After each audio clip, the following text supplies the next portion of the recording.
Hello dears, welcome back.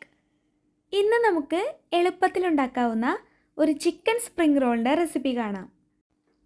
വീഡിയോയിലേക്ക് പോകുന്നതിന് മുന്നേ നിങ്ങൾ ആദ്യമായിട്ടാണ് എൻ്റെ വീഡിയോ കാണുന്നതെങ്കിൽ നിങ്ങൾക്ക് എൻ്റെ വീഡിയോ ഇഷ്ടപ്പെടുന്നുണ്ടെങ്കിൽ ഒന്ന് സബ്സ്ക്രൈബ് ചെയ്ത് സപ്പോർട്ട് ചെയ്തേക്കണേ. അപ്പോൾ നമുക്ക് റെസിപ്പിയിലേക്ക് പോവാം. ആദ്യം തന്നെ നമുക്ക് സ്പ്രിംഗ് റോൾ ഉണ്ടാക്കുന്നതിന് വേണ്ട ഫില്ലിംഗ് ഒന്ന് റെഡിയാക്കി എടുക്കണം. അതിനായി 200 ഗ്രാം ബോൺലെസ് ചിക്കൻ എടുത്തിട്ടുണ്ട്. ഇതിലേക്ക് ഇനി 1 ടീസ്പൂൺ കുരുമുളക് പൊടിയും 1/2 ടീസ്പൂൺ ഉപ്പും കൂടി ചേർത്ത ശേഷം നല്ലപോലെ ഒന്ന് മിക്സാക്കി കൊടുക്കാം. ഇനി ഇത് വേവിച്ചെടുക്കണം. ഞാനിപ്പോൾ ഇതുപോലൊരു പാനിലാണ് വേവിക്കുന്നത്. ഇനി നമ്മൾ മാരിനേറ്റ് ചെയ്ത ചിക്കൻ പാനിലേക്ക് ഇട്ട് കൊടുത്ത ശേഷം 1/2 കപ്പ് വെള്ളം കൂടി ഒഴിച്ചു കൊടുക്കാം. ഇനി തീ ഒരു മീഡിയം ഫ്ലെയിമിൽ വെച്ച് ചിക്കൻ വേവുന്നത് വരെ മൂടി വെച്ച് കുക്ക് ചെയ്തെടുക്കാം. ഇടയ്ക്കിടെ ഒന്ന് തിരിച്ചു മറിച്ചിട്ട് കൊടുക്കണം കേട്ടോ. ഇങ്ങനെ ചെയ്യുന്നതിന് പകരം നിങ്ങൾക്ക് വേണമെങ്കിൽ കുക്കറിലായാലും വേവിച്ചെടുത്താൽ മതി. ചിക്കൻ നന്നായി വെന്ത് കഴിയുമ്പോൾ ബാലൻസ് വെള്ളം ഉണ്ടെങ്കിൽ തീ കുറച്ച് കൂട്ടി വെച്ച് ഇതുപോലെ വറ്റിച്ചെടുക്കണം. ഇപ്പോൾ ചിക്കൻ നല്ലപോലെ വേവായി റെഡിയായി കിട്ടിയിട്ടുണ്ട്. ഇനി ഇത് നമുക്ക് ഒരു ബൗളിലേക്ക് മാറ്റാം. ഇനി ഇതുപോലെ ഒന്ന് ക്രഷ് ചെയ്തെടുക്കണം. അതിനായിട്ട് നിങ്ങൾക്ക് മിക്സി ജാറോ ചോപ്പറോ യൂസ് ചെയ്യാവുന്നതാണ്. ഇത് രണ്ടും അല്ലെങ്കിൽ കൈകൊണ്ട് കുറച്ച് ചെറുതാക്കി നുള്ളിയെടുത്താലും മതി. ഇനി നമുക്ക് ഫില്ലിംഗ് ഉണ്ടാക്കാൻ തുടങ്ങാം. അതിനായി പാനിലേക്ക് ആദ്യം തന്നെ 2 ടേബിൾ സ്പൂൺ ഓയിൽ ഒഴിച്ച് കൊടുക്കാം.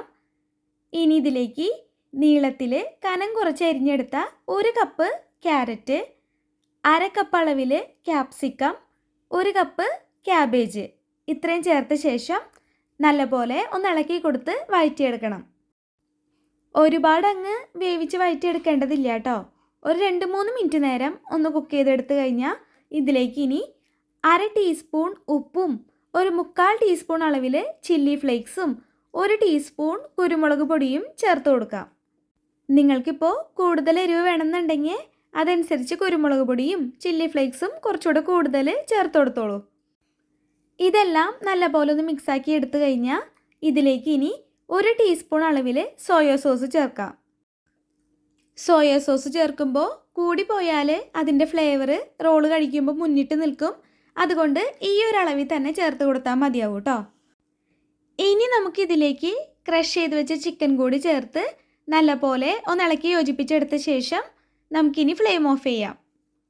അപ്പോൾ സ്പ്രിംഗ് റോൾ ഉണ്ടാക്കാൻ വേണ്ട ഫില്ലിംഗ് ഇവിടെ റെഡി ആയിട്ടുണ്ട്. ഇനി ഇതൊരു ബൗളിലേക്ക് മാറ്റാം. ഇനി നമുക്ക് സ്പ്രിംഗ് റോൾ ഷീറ്റ് ഒട്ടിക്കാൻ വേണ്ട ഒരു മൈദ മിക്സ് റെഡിയാക്കി എടുക്കണം. അതിനായിട്ട് ഒരു ബൗളിലേക്ക് 1.5 ടേബിൾ സ്പൂൺ അളവിൽ മൈദ ചേർത്ത ശേഷം കുറച്ച് വെള്ളം ഒഴിച്ച് ഇതുപോലെ ഒരു പേസ്റ്റ് പരുവത്തിൽ ഒന്ന് മിക്സാക്കി വെക്കാം. ഇപ്പോൾ എല്ലാം റെഡി ആയിട്ടുണ്ട്.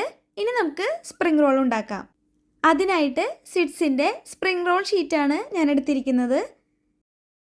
ഇനി ഈ ഷീറ്റിലേക്ക് 2 ടീസ്പൂൺ അളവിൽ ഫില്ലിംഗ് വെച്ച് കൊടുക്കാം. ഫില്ലിംഗ് ഇതുപോലെ വെച്ച് കൊടുത്ത ശേഷം 2 സൈഡിൽ നിന്നും ഇതുപോലെ ഉള്ളിലേക്ക് മടക്കി കൊടുത്ത് കുറച്ച് ടൈറ്റിൽ ഒന്ന് റോൾ ചെയ്തെടുക്കാം. ഇനി ഇതിൻ്റെ അറ്റ ഭാഗത്ത് കുറച്ച് മൈദ മിക്സ് ആക്കി കൊടുത്ത് ഒന്ന് ഒട്ടിച്ചു കൊടുത്താൽ റോള് റെഡിയായി. അപ്പോൾ ഇതുപോലെ തന്നെ ബാക്കിയുള്ളത് റെഡിയാക്കി എടുക്കാം. നിങ്ങൾക്ക് ഇഷ്ടമാണെങ്കിൽ ഫില്ലിംഗ് വെക്കുമ്പോൾ അതിനൊപ്പം തന്നെ കുറച്ച് ചീസ് കൂടെ വെച്ച് കൊടുക്കാവുന്നതാണ് കേട്ടോ. അപ്പോൾ ഇതുപോലെ തന്നെ നമ്മൾ എല്ലാ റോൾസും റെഡിയാക്കി എടുത്തിട്ടുണ്ട്. നമ്മളുണ്ടാക്കിയ ഫില്ലിങ്ങിൻ്റെ അളവ് പ്രകാരം നമുക്ക് 20 സ്പ്രിംഗ് റോൾ ഉണ്ടാക്കാൻ പറ്റും.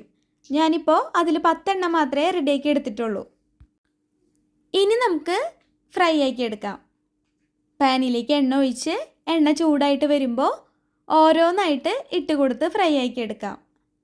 ഇത് പെട്ടെന്ന് തന്നെ ഫ്രൈ ആയി കിട്ടും കേട്ടോ. അതുകൊണ്ട് വേഗം തന്നെ തിരിച്ചു മറിച്ചിട്ട ശേഷം ഇതുപോലെ ഒരു ലൈറ്റ് ഗോൾഡൻ കളറാകുമ്പോൾ നമുക്കിത് എടുക്കാവുന്നതാണ്. ഇതുപോലെ തന്നെ ബാക്കി എല്ലാവരും നമുക്കൊന്ന് ഫ്രൈ ആക്കി എടുക്കാം. ഇപ്പോൾ എല്ലാവരും നമ്മൾ ഫ്രൈ ആക്കി എടുത്തിട്ടുണ്ട്. ഇനി ഇത് ചൂടോടെ തന്നെ നമുക്കിത് സെർവ് ചെയ്യാം. അടിപൊളി ടേസ്റ്റാണ്. സ്പ്രിംഗ് റോൾ ഷീറ്റ് നമ്മുടെ വീട്ടിലുണ്ടെങ്കിൽ പെട്ടെന്ന് തന്നെ നല്ല ഈസി ആയിട്ട് ഉണ്ടാക്കിയെടുക്കാൻ പറ്റുന്ന ഒരു സ്നാക്കാണ്. അപ്പോൾ ഇതുപോലൊന്ന് ഉണ്ടാക്കി നോക്കിയിട്ട് ഫീഡ്ബാക്ക് അറിയിക്കണേ. റെസിപ്പി ഇഷ്ടപ്പെട്ടെങ്കിൽ ലൈക്ക് ചെയ്യുക, ഷെയർ ചെയ്യുക, സബ്സ്ക്രൈബ് ചെയ്യുക. മറ്റൊരു റെസിപ്പി വീഡിയോയിൽ നമുക്ക് വീണ്ടും കാണാം. അതുവരേക്കും ബൈ ബൈ. Thank you.